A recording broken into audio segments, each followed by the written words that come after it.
The polished Falcon 7 sat in the hangar, a $2 billion missile ready for launch. Chief Maintenance Officer Jake Riley stood rigid. Not clear, Elara. The air thrummed with the cost of delay. CEO Elara Vance, furious, faced him. Her voice sliced through the metallic quiet. Give me confirmation. Clear for takeoff. He pointed to the anomalous orange indicator. 5 minutes. Hold taxi. Elara snapped. We are late. The media is waiting. Ken laughed. He's stalling. The clock flared. Jake deliberately dropped his wrench onto the concrete. If this aircraft goes, I walk. I'm done. The hangar froze. Elara advanced, her suit jacket brushing his greasy coveralls. Jake Riley lived his life by two principles: the health of his daughter, Luna, and the uncompromised integrity of the machine. He was the most dependable man in the hangar, and the most difficult. He was a single father who juggled school pickups with emergency turbine diagnostics. His world was practical, tactile, and strictly binary. Safe or not safe. There was no middle ground, no good enough. 5 years ago, Jake hadn't been a chief maintenance officer. He had been a star systems engineer, working on the original design architecture for the very aircraft now sitting before him. He left the sterile R&D tower after Luna was born prematurely, needing constant, specialized care that demanded Jake's full presence. He traded blueprints for grit, theory for practice. He chose the flight line. Maintenance was the frontline defense against gravity, and paid enough to cover Luna's rising medical costs. His work style reflected this shift. He was quiet, spoke only in technical terms, and never engaged in the internal politics of Skyward Aerospace. He saw the boardroom as a distant, dangerous vortex of compromises. Every single time, he signed off on every major checklist manually, in the thick, indelible marker, a tangible signature that declared his full liability. This signature was his oath. It represented his commitment not just to the company, but to the people in the air, and most importantly, to Luna, who represented everything vulnerable and precious in his life. He ensured every pilot felt the same certainty. This uncompromising stance made him, inevitably, a friction point for the company's upper echelon, especially for Elara Vance. Elara was a CEO by necessity, not birthright. She had clawed her way up from head of marketing to director of operations, eventually taking the top role after a sudden, difficult board change. She was brilliant, driven, and lived permanently in a state of high-stakes pressure. Her only relief was success. Today's flight, Project Phoenix, was the most critical of her career. It was the demonstration flight for their new long-range fuel efficiency system, the key to a $2 billion government contract, and the linchpin of a massive media campaign that promised to re-establish Skyward as a global leader. Failure to launch on time meant a breach of contract, a disastrous public relations spiral that her rivals were waiting to exploit, potentially ending Skyward Aerospace's independence. Her world was abstract: quarterly earnings, shareholder value, market perception, and logistical timelines. Her decisions were measured in millions. Jake's were measured in ounces of torque and milliseconds of response. Their conflict was legendary, a standing joke among the tired, over-caffeinated engineers. The eternal clash between the deadline and the detail. Elara saw Jake as stubborn, expensive, and lacking in corporate flexibility, a relic of old-school engineering paranoia. Jake saw Elara as reckless, prioritizing a schedule above the immutable laws of physics. 5 minutes is $500,000 in potential penalties, Riley, Elara had warned him last week, her voice laced with thinly veiled contempt, during a routine but aggressive review. We are an on-time business. 5 minutes is less than the time it takes to lose pressure in a primary actuator, Vance, he had countered, not looking up from his diagnostic screen. We are a safety business first. The current flight crew was already strapped in, waiting. Captain Hayes, a veteran pilot who trusted Jake implicitly but feared Elara absolutely, was sending agitated comms from the cockpit. The hangar team was split. The younger, hungry engineers were on Elara's side, seeing this as a necessary push for efficiency and professional risk-taking. The older, grizzled technicians were with Jake, knowing that caution was the only currency that truly mattered at 30,000 feet, where mistakes compound instantly. Ken, the snide junior manager, leaned in toward Alara, seizing the opportunity for political gain. Director, a simple disciplinary warning will clear this up. He can't hold the entire operation hostage over a green light that isn't blinking bright enough. The system is reading nominal. This is insubordination, plain and simple. Ilara, however, was silent, staring into Jake's steady, unblinking eyes. She saw not insubordination, but commitment, a terrifying, immovable commitment that she, deep down, respected. She knew he wasn't bluffing about quitting, but the contract was minutes away from collapse. The air itself seemed to crackle between the two opposing forces, the weight of the company's future pressing down. The unspoken question hung heavy. Would Jake Riley's oath, sealed by his signature, or Alara Vance's absolute corporate authority, win the day? Jake ignored Ken's petty posturing and the relentless ticking clock, now a deafening drumbeat. His focus was entirely on the massive plane, specifically the nose-wheel steering, NWS system, vital for directional control during high-speed taxi and rotation. The reading isn't just not blinking bright enough, Ken, Jake stated, his voice low and dangerously controlled. It's a lag, a 200-millisecond delay in the feedback loop when commanded to full deflection. That's enough to throw the plane off a clean center line during acceleration. This was the nature of Jake's expertise. The fault wasn't a red flag warning. It wasn't on any standard maintenance checklist because primary flight computers reported nominal as long as the system eventually achieved the desired position.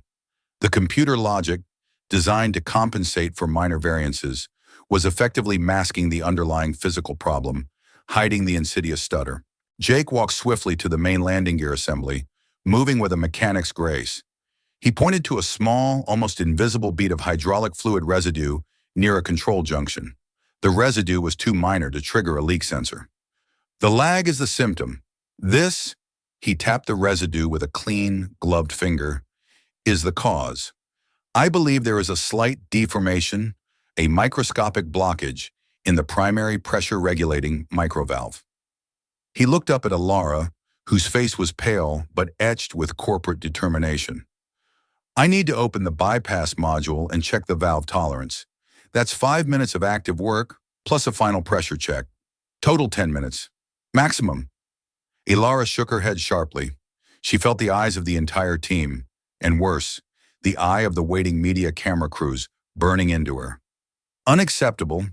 Jake, the flight control systems have 3 layers of redundancy. Even if the NWS feedback is slow, the fly-by-wire and the rudder system will compensate perfectly. We train for this. There is no hard fault logged. I cannot and will not hold the global press for an unverified, theoretical 10-minute fix that risks our $2 billion future. You are gambling on the redundancy, Alara, Jake argued back, his voice rising, drawing the full, rapt attention of every soul in the vast hangar. That's a plan B. My job is to eliminate the need for plan B. The NWS lag, when coupled with a full-throttle, heavy-load rotation, will put undue stress on the secondary rudder actuators.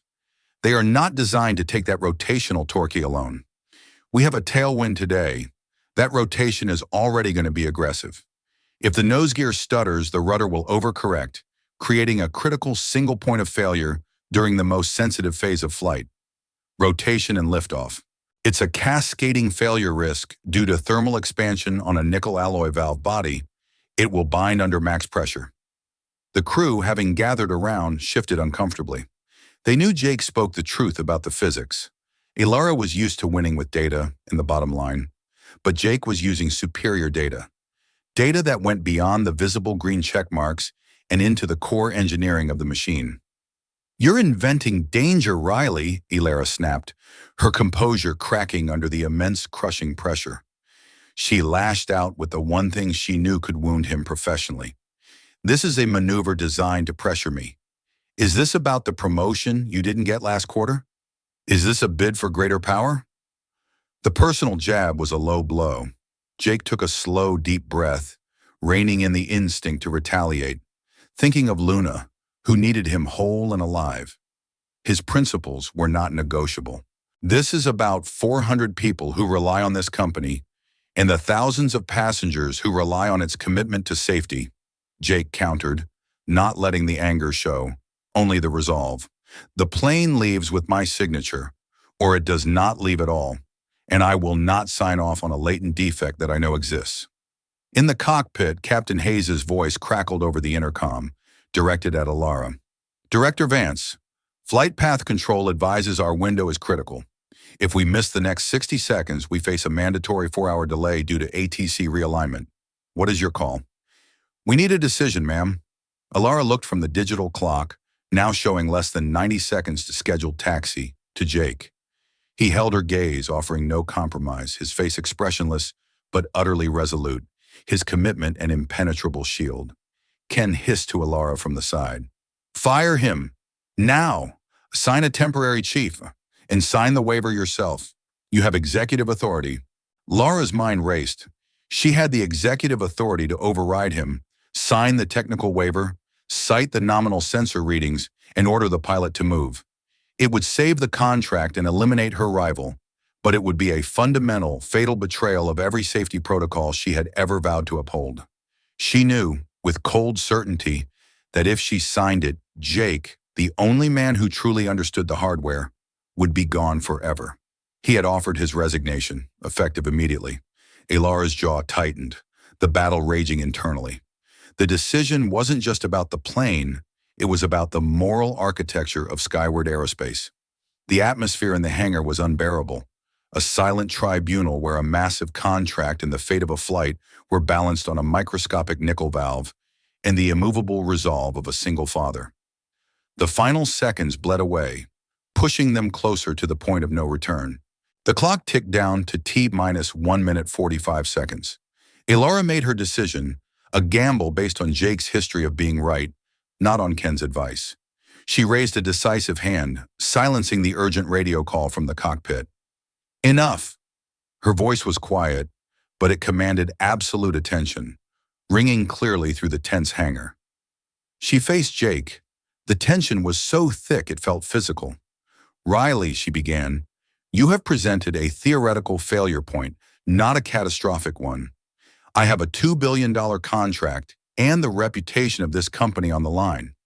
I cannot accept your resignation, nor can I accept a delay without absolute proof. You have 1 minute and 45 seconds left to your taxi window. Give me proof of this micro-bind before the window closes. Jake didn't flinch, his eyes narrow, processing the order. He didn't have a diagnostic machine that could peer into the valve assembly in seconds. He only had his memory and his expertise, the 5 years he had spent designing this machine. Proof is a 10-minute teardown, Alara. You won't allow that. He shook his head. But I can show you the fix. I told you, I was on the original design team for the NWS unit, specifically the hydraulic interface. Alara's eyes widened slightly, the first true flicker of doubt and realization crossing her polished facade. She hadn't realized Jake was the architect of the very system he was now challenging. She swallowed hard, realizing the terrifying depth of his knowledge and her own previous arrogance. The valve body has a high nickel content, Jake explained, his tone shifting instantly from defiant to purely informative. It warps under prolonged, maximum pressure cycles, but only releases when the external load is removed. It's what we call a microbind. The thermal expansion is minimal, but enough. During the pre-rotation load phase, that subtle expansion binds the valve just enough to cause that 200 millisecond delay. The computer compensates, but the stress still propagates to the secondary systems. He pointed not to the main access door, but to a specific access panel, no bigger than a smartphone, located discreetly near the primary hydraulic fluid reservoir. This spot was shielded from the main view by a structural support beam. There is an auxiliary access port there. It's a legacy cleanout point we designed in, but removed from the final maintenance schematic to simplify field repair. I can bypass the main reservoir line, inject a low-viscosity, high-pressure fluid wash, and clear the microbind from the external port. It will take less than 2 minutes to execute. If the lag disappears on command, you get your clearance. If it doesn't, we are still stalled, But you have your verification of safety. Ilara stared at the hidden panel. No one else knew that port existed. It was an engineer's secret access point, removed from the public maintenance schematic because it was deemed redundant and confusing. Only the original designer would remember it, let alone know its precise function. She checked the clock. T minus 1 minute 15 seconds. The sheer confidence in Jake's movements had already convinced her more than any pleading could. You have 1 minute, Riley. The taxi window closes in 75 seconds, she said, her voice strained, the corporate exterior nearly collapsing. You fail and you're still fired. But if you fix it, you save more than the plane. You save my company. Jake didn't waste a fraction of a second on the drama. He grabbed a specially formulated cleaning injection kit, a small, custom-built device. He worked with blistering speed and surgical precision. His hands, though stained with heavy oil, were steady, moving with an intimate knowledge of the machine's anatomy, hitting bolts and valves with zero wasted effort. He bypassed the main system, attached the injector hose to the secret port, and cycled the specialized fluid through the valve assembly. The air hissed, the pressure gauge on his kit spiking sharply, then stabilizing. 60 seconds. He removed the hose, stowed the kit, and slammed the tiny access panel shut. He gestured urgently to Captain Hayes via a quick hand signal and a thumb up. NWS check. Full deflection, port and starboard, 3 times. Now! In the cockpit, Captain Hayes executed the command immediately. The sound of the nose wheel swiveling sharply was audible, the actuators working at full capacity. Jake watched his external monitor, a small diagnostic tablet linked to the NWS system. The feedback indicator, which had previously shown the frustrating 200 millisecond lag, snapped instantly to attention on every command. Zero delay. Perfect, instantaneous response. A collective sigh of relief, silent and profound, washed over the veteran technicians. The problem was real, and it was gone. Jake had proved himself right, against the clock and against the CEO. The clock showed T minus 10 seconds to the taxi window. The flight was saved. Jake disconnected the hose, his chest heaving slightly from the exertion and adrenaline. He looked up, expecting a curt professional acknowledgement, a handshake, perhaps a strained, "Thank you." Instead, Ilara walked toward him, moving with the same focused intensity she used when closing a deal. The hangar team watched, frozen in a silent tableau, expecting a swift, businesslike conclusion. Ken looked horrified, his political maneuvering utterly derailed. She stopped right in front of Jake, closer than any professional boundary allowed, her expensive suit nearly brushing his oil-stained jacket. Her eyes, which had been so cold, were now blazing with a mixture of terror, profound respect, and a sudden agonizing release of overwhelming pressure. Her multi-million-dollar deal was secure, but it had come at the cost of her pride, her authority, and nearly the cost of lives. She had been wrong, critically wrong. She leaned in, her voice a low, raw whisper that only he could hear over the background hum of the hangar. You were right, Jake. Utterly, fundamentally right. I trusted the checklist, but I should have trusted the engineer. Then before anyone, Jake, Ken, or the gathered crew, could process the words, she reached up, gripped the lapels of his greasy technician jacket, and pulled him in with desperate, unexpected force. Her kiss was not romantic. It was a violent, desperate acknowledgement. A complete discharge of the unbearable tension built up over the last 5 minutes and the last 5 years of their professional conflict. It was the CEO, driven to the absolute edge, acknowledging the undeniable, life-saving authority of the laws of physics, represented by the man she had publicly humiliated. It lasted barely a breath, sharp, hard, and decisively final. She released him, stepping back immediately. Her lips were trembling slightly, but her eyes were firm and already hardening back into the CEO's glare. The hangar was dead silent. Power and emotion had reversed, intertwined, and violently discharged in a single, impossible, electric moment. The shock wave of the kiss hung in the air, a potent mixture of hydraulic fluid, ozone, and expensive perfume. But the demands of the schedule were absolute.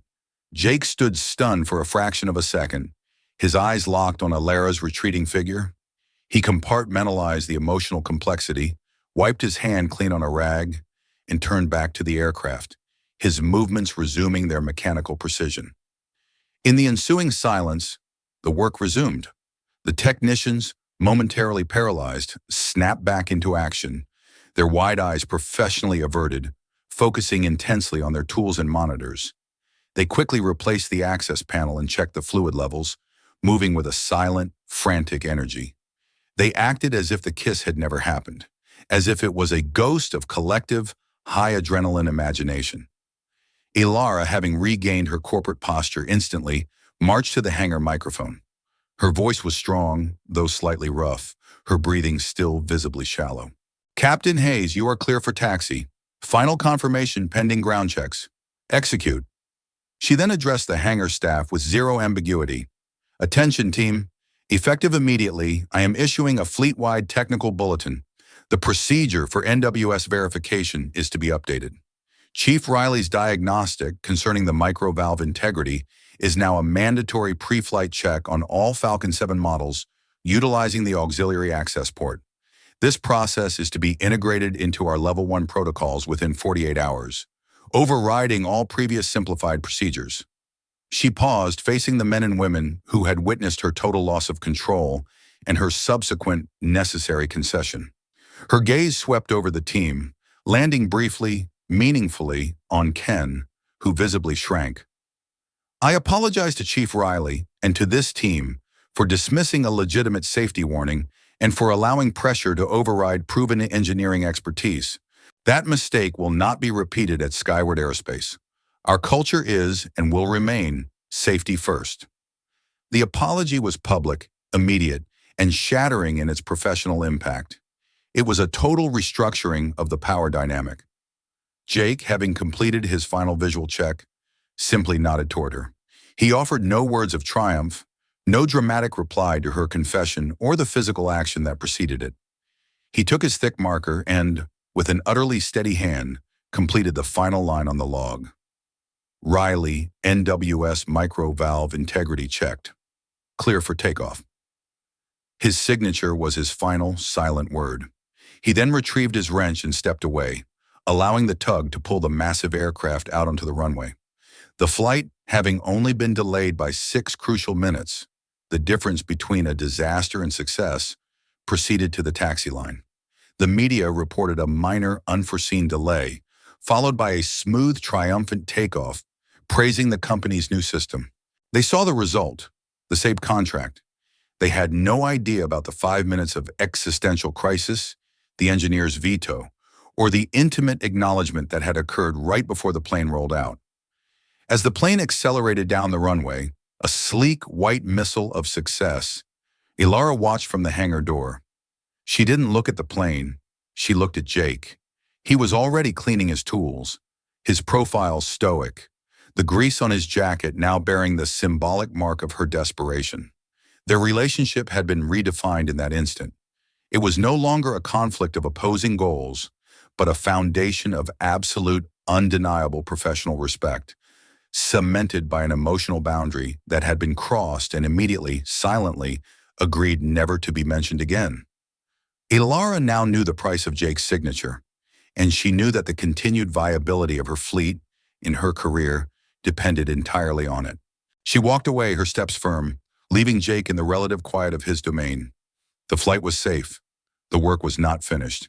The Falcon 7 lifted off the tarmac, climbing smoothly into the blue sky, a testament to the fact that competence had defeated corruption and pressure. The roar of the engines faded, replaced by the humming efficiency of the vast hangar. Ilara watched until the aircraft was a silver pinprick. The contract was secured. 20 minutes later, Ilara found Jake in his small, cluttered office near the parts bay. He was reviewing schematics for a completely different plane, already focused on the next maintenance rotation. She leaned against the doorframe, regaining the corporate distance she had momentarily lost, wearing a mask of renewed professional composure. "Jake, I am restructuring the maintenance division immediately. Your work today confirmed what I always suspected.